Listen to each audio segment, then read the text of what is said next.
I've been learning a bit about the war on drugs in America recently, and there's some interesting statistics. So since the 1970s, there's been between $1 and $1.5 trillion spent by the government on waging the war on drugs. Over the same period, the number of Americans in jail has gone from, in the late 1970s, 1 in every 500 Americans was in jail, to roughly 1 in every 100 Americans in jail now. Approximately half of these are in on drugs charges.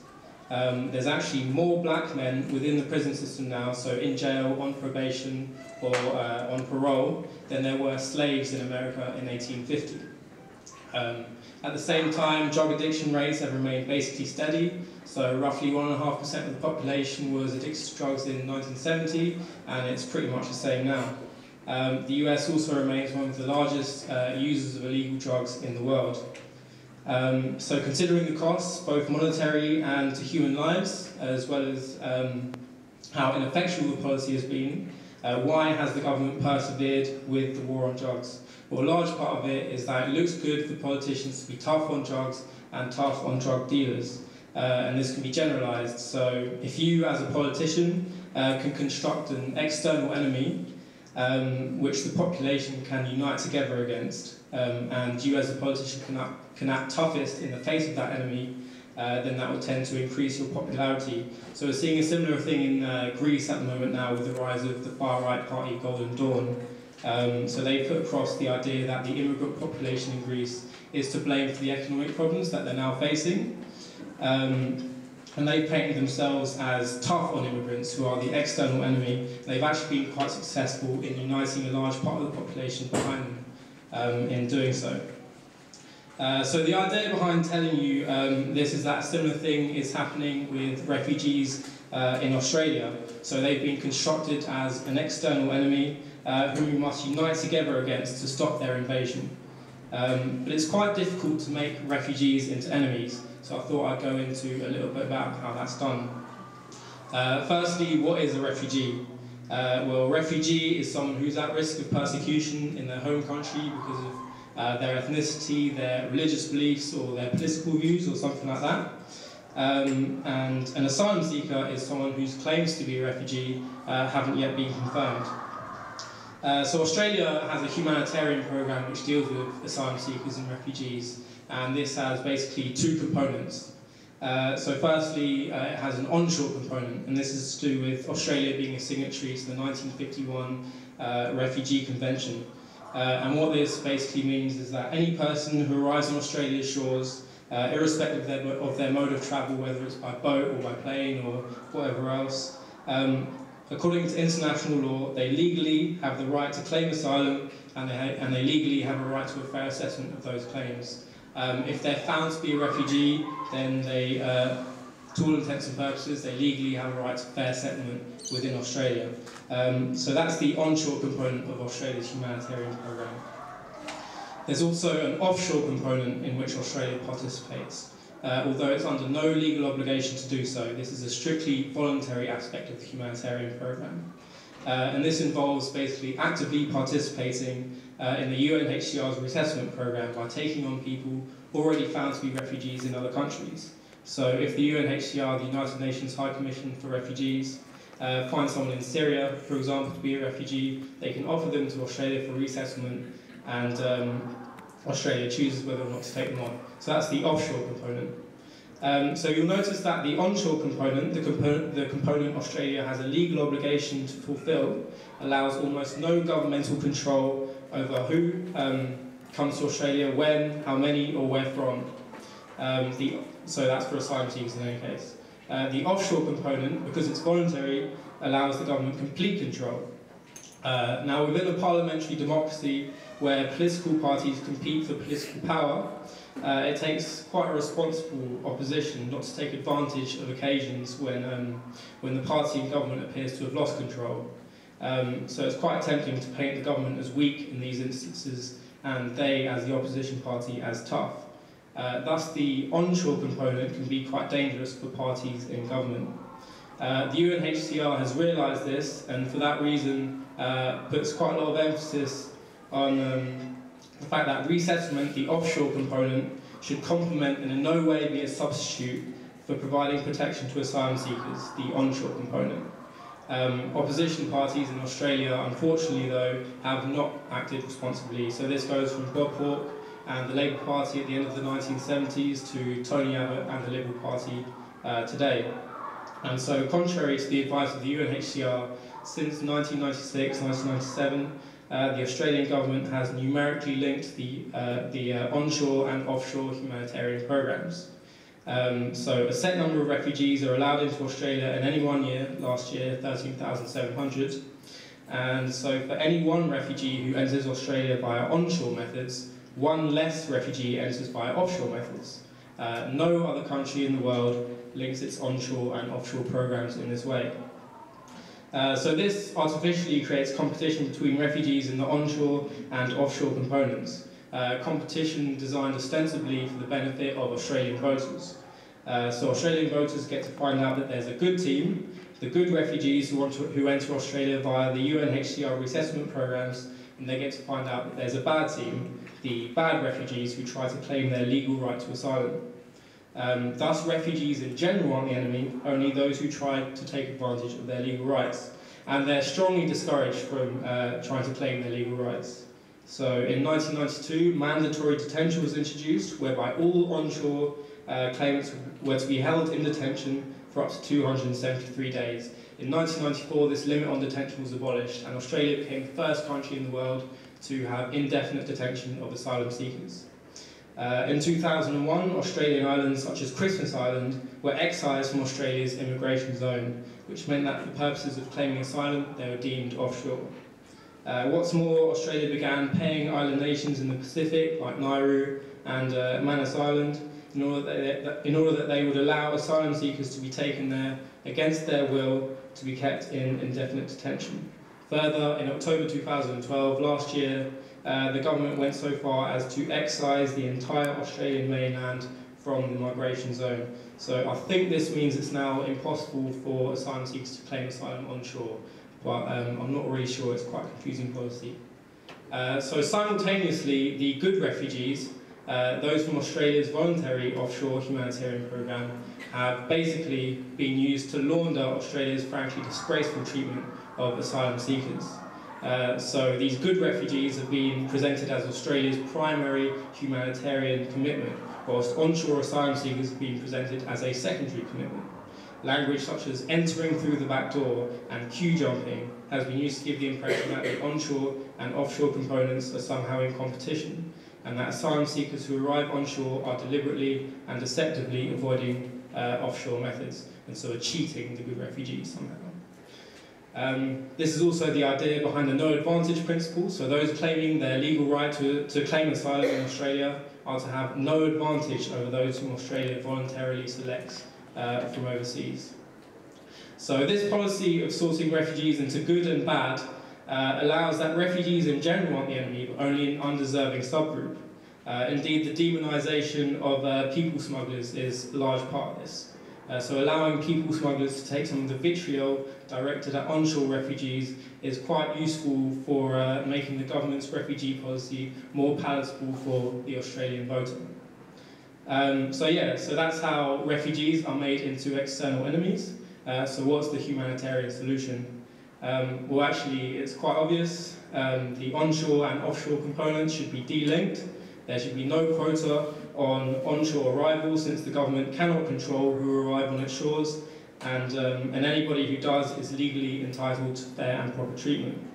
The offshore quota should be completely separate from this, and it's not unrealistic to suggest that should be significantly increased.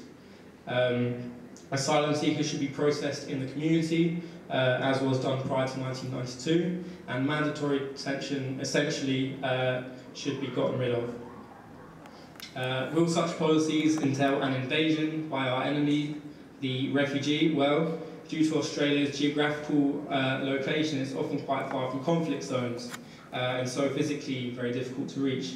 In fact, 75 to 95% of people seeking asylum remain in their region of origin, so the country next door to where they're fleeing from. And actually, Australia's isolated geographical location is actually the main reason for the attention and hysteria over the small amount of asylum seekers who make it to Australia at all. There's also little evidence that asylum seekers disappear if they're processed in the community. However, as we've seen with the war on drugs, the success of tough policies doesn't really matter. Whether drug use goes down or not is irrelevant. Whether asylum seekers continue to make the trip to Australia is essentially irrelevant. What is relevant is whether you can look tougher than your political opposition. But often this is quite difficult. It's quite difficult, for example, to be tougher on boat people than Tony Abbott. So why not, as the party in government, risk full endorsement of the humanitarian solution just described? This is slightly more speculative, but I feel it should be mentioned. It's often quite awkward diplomatically for Australia to recognise certain nationalities as genuine refugees, because it means acknowledging the human rights abuses of governments whom Australia might not want to offend for economic or geostrategic reasons. So, for example, in 1969, West Papuans, a group who were and still are under the control of Indonesia, were rejected refugee status on the basis that, in the words of an Australian government official, there is to be no trouble with the Indonesians. And it seems quite likely that refugees from countries such as Sri Lanka and Burma would pose a similar problem today. So I'll just read you a quick quote from the Asia Pacific Defence Reporter, which is a business publication. Unlike many of its Western counterparts, and to its credit, Australia refrained from calling for war crimes investigations. In 2009, Sri Lanka finished a civil war in which the Sri Lankan government had killed between 10 and 40,000 Tamil civilians. To its credit, Australia refrained from calling for war crimes investigations and has positioned itself as an important aid donor to Sri Lanka, which over the last 10 years has seen an order of $220 million provided in development and humanitarian assistance. Australia should recognise that Sri Lanka is strategically positioned aside the world's major shipping arterials between the Red Sea, the Bay of Bengal and the Malacca Strait, and is unlike any other island in the Indian Ocean. It goes on. Prospective Australian mining and exploration companies now have potentially lucrative opportunities to invest in Sri Lanka, which has known high-grade deposits of ilmenite, rutile, zircon, graphite, phosphate and thorium, and growing evidence of the existence of offshore petroleum reserves in the Mannar Basin. So as you can see, it's quite awkward for Australia to accept that Tamils coming from Sri Lanka are genuine refugees.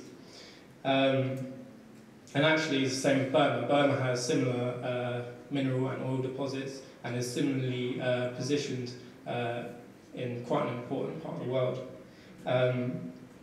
And since the political opening up of Burma, particularly the economic opening up, it's become quite important for Western governments to get involved with the Burmese government. In fact, only last night, Australia announced defence cooperation with Burma and increased aid despite the ongoing violence against the Rohingya, a Muslim minority in Burma.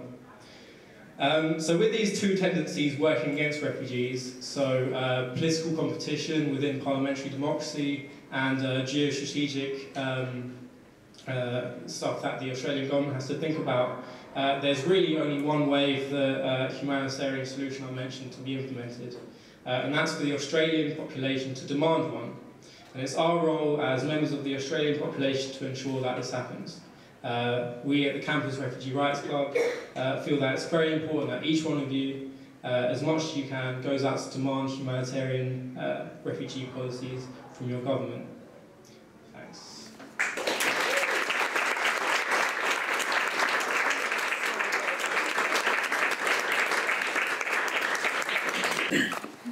They were both very good. They were both very good. I can't really add anything much, so I'll just go. Actually, I thought what I'd do is talk a little bit like a lawyer. I apologise for that. But I wanted to explain... Oh, careful of the TV. Careful of your head too. I just want to explain very briefly how the Pacific solution is implemented. Because if you don't feel ashamed already for the humanitarian dimension of it, think about it more broadly. Here we are acting as true colonists. We have colonised both Nauru and a little part of Papua New Guinea. The way it worked first time round was that boat people were taken from Australian territory into Nauru and I'll just talk on Nauru, but everything I say applies equally to Manus Island. They're taken to Nauru against their will. They're admitted into Nauru with the permission of the Nauruan government because Nauru gets billions of dollars from us to do it. They are then secretly, without requesting it, given special purpose visas. And the special purpose visas are applied for in bulk by the Australian government and granted in bulk by the Nauruan government, and the special purpose visas have a special condition, and the condition is that for so long as they remain in Nauru, they must remain at a particular address, namely Topside Camp, Rubbish Dump Road, Nauru, or State House Camp.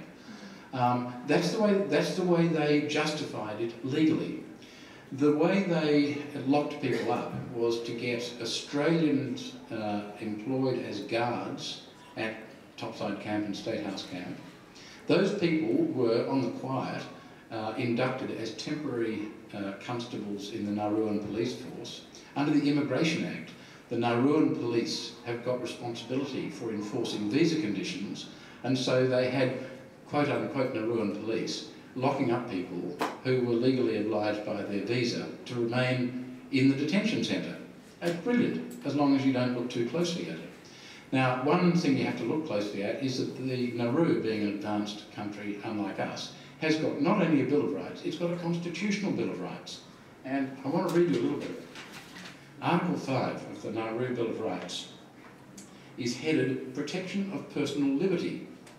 No person shall be deprived of his personal liberty except as authorised by law in any of the following cases. And it's in execution of a sentence of a court for the purpose of bringing him before a court upon reasonable suspicion of his having committed or being about to commit an offence, under the order of a court for his education if he's under 18, under the order of a court for his welfare, for the purpose of preventing the spread of disease, for people who are addicted to drugs or alcohol, for his care or protection, or for the purpose of preventing his unlawful entry into Nauru, or for the purpose of effecting his expulsion, extradition, or other lawful removal from Nauru.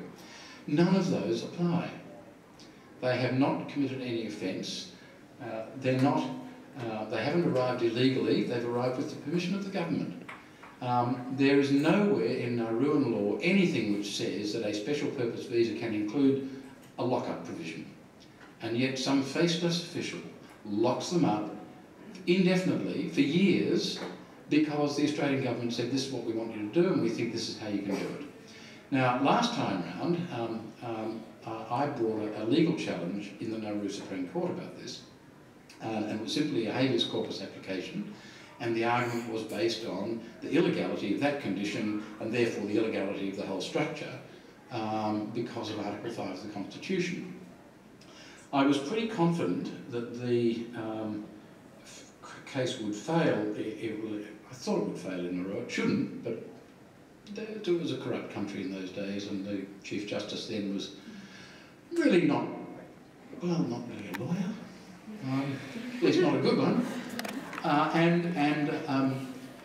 I knew that there was a right of appeal, direct appeal, to the High Court in its original jurisdiction from the Supreme Court of Nauru. So I thought, well, there's a bit of a possibility.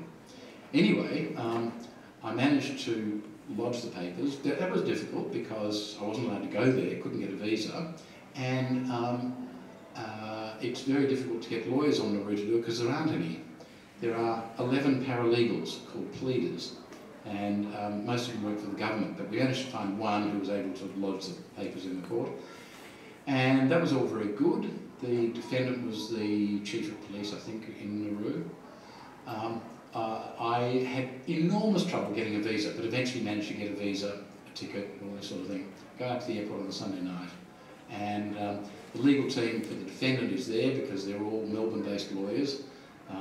Big end of town solicitors firm, a couple of pretty senior barristers.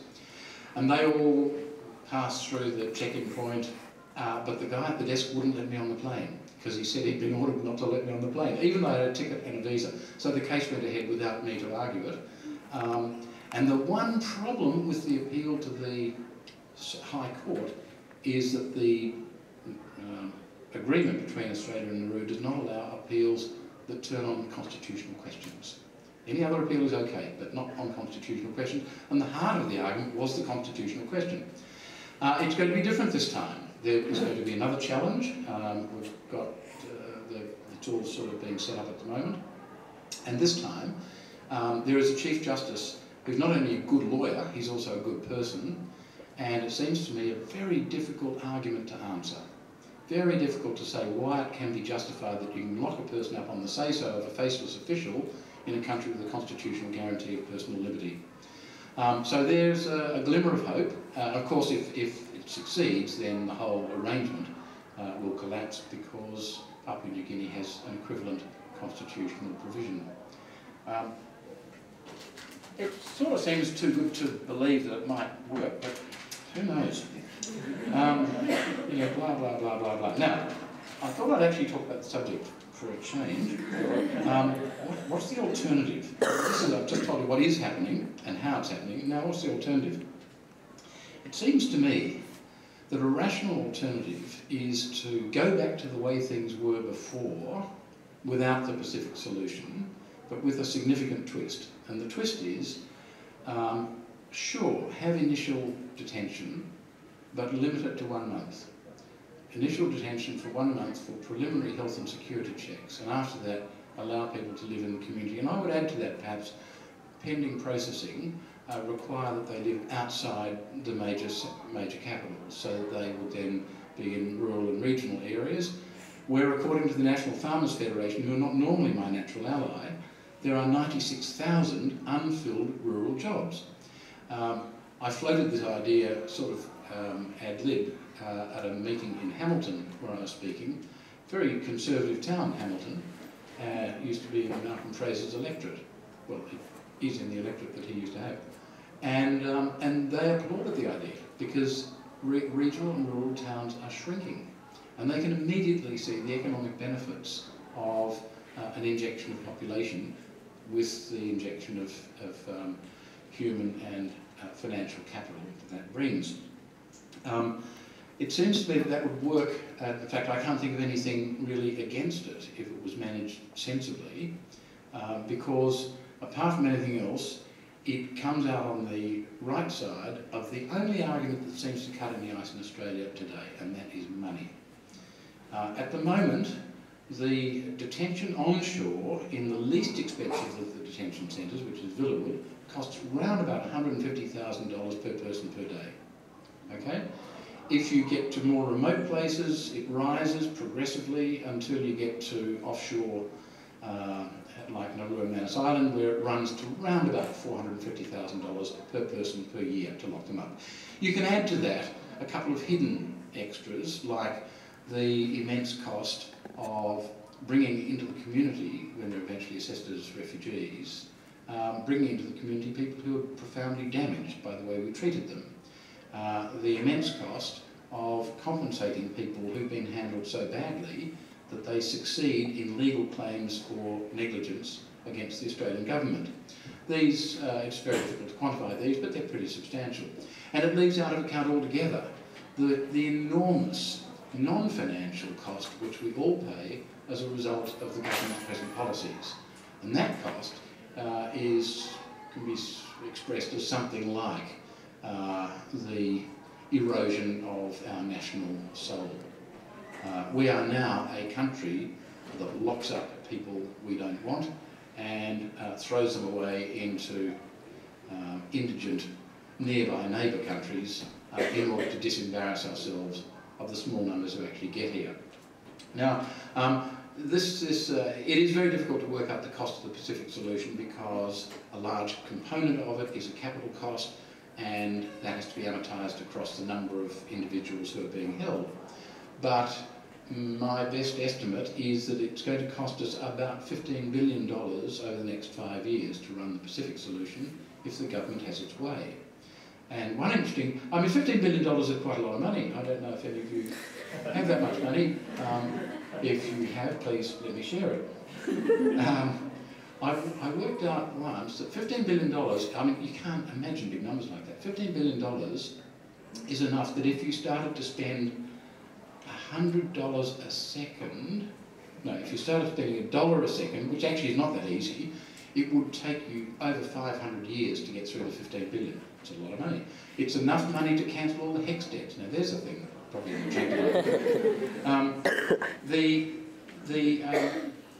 the other thing, I do want to talk about numbers, and I'm sorry to do this, but the spectacular cost is something that we could avoid if we decided to treat people humanely. Even let's take the cheap solution of detention onshore in cheap places like Villawood, $150,000 per person per year.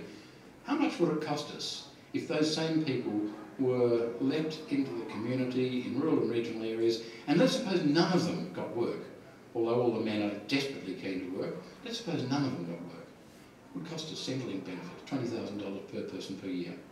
It's a big, big saving. We're about to face a horror budget because the government has spent too much money on various things. Well, I can show in one way of saving about 15 billion. Now, the other thing is, talking about big numbers, I thought it was interesting hearing Harry talk about the number of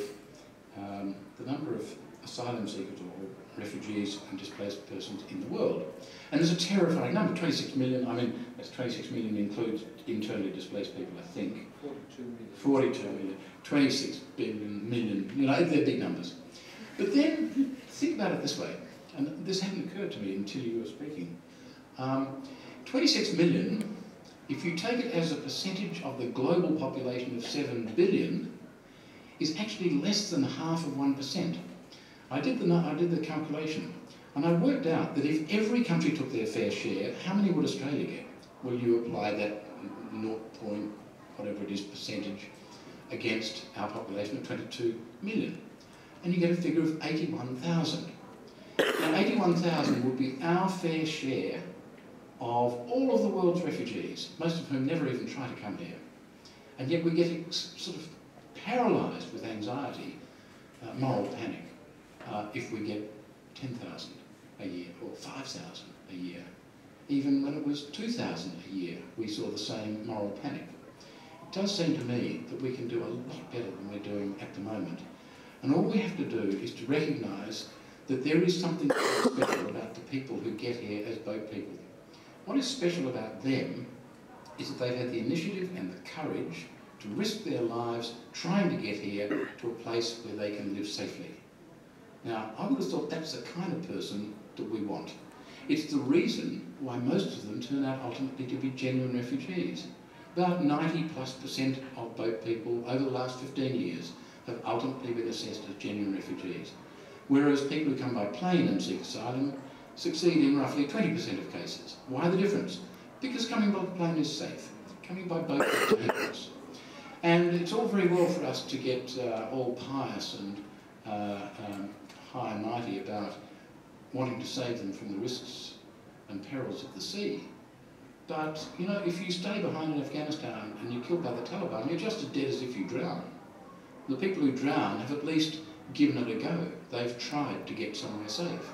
I don't understand why it is that we can say it somehow troubles our moral conscience when people drown trying to get here, drown at the last step before they get to Australian soil, but we're not troubled if they get killed in Indonesia or on the way to Indonesia or living at home in misery in the back blocks of Afghanistan or in Quetta. We don't mind if they get killed there, they're not our problem. But if they get here, or almost get here, and die, well then that is our problem. The fact is, we need to readjust our moral compass. Can I finish with one observation? Everyone's saying, what else could Labor do? Let me tell you what Labor could have done. Labor could have, a few years ago, could have said, everything that has been done to refugees so far has been wrong, morally wrong, diminishing us as a country. What we can do is this, and I don't promote the sort of scheme that I was suggesting. We can do that, and we should do it because it's right. They are not illegal. Scott Morrison, particularly, should pay attention to the fact he lies every time he calls them illegals. Remember this, next time you hear Scott Morrison call boat people illegals, remember this fact. The word illegals as a noun applied to people seeking refuge was coined in the 1930s in reference to Jews fleeing Europe. That is not really a good example for us to be following. Second, it is false. It is a lie. They do not break any law by coming here and asking for asylum. Third, as we know from history, they mostly turn out to be exceptionally good citizens, and sort of people this country needs. That's what we can do. That's what Labor should have done. They've now lost their chance because, as Harry said, quite rightly, Labor is worse on this than the Coalition because at least the Coalition is a wolf in wolf's clothing. The Labor Party have actually misled us about what they think, and now they're doing what they reckon they can get away with because they think it will win them some votes.